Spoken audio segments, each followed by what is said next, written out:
నమస్కారం అండి. నేను ఈరోజు మీకు చెప్పబోయే కథ పేరు బుద్ధి లేని వాళ్ళు.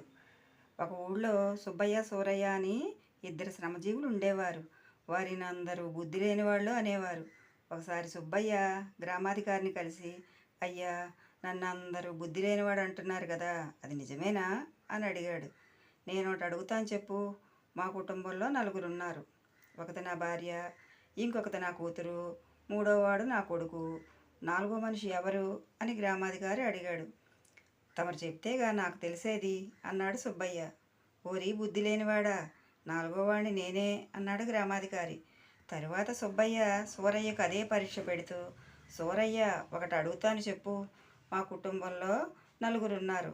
ఒకటి నా భార్య, ఇంకొకటి నా కూతురు, మూడోవాడు నా కొడుకు. నాలుగో మనిషి ఎవరు అని అడిగాడు. నువ్వేగా అన్నాడు సూరయ్య. ఓరి బుద్ధి లేనివాడా, నాలుగోవాడు మన గ్రామాధికారి అన్నాడు సుబ్బయ్య. ఈ కథ కనుక మీకు నచ్చినట్లయితే లైక్ చేయండి, షేర్ చేయండి, సబ్స్క్రైబ్ చేసుకోండి.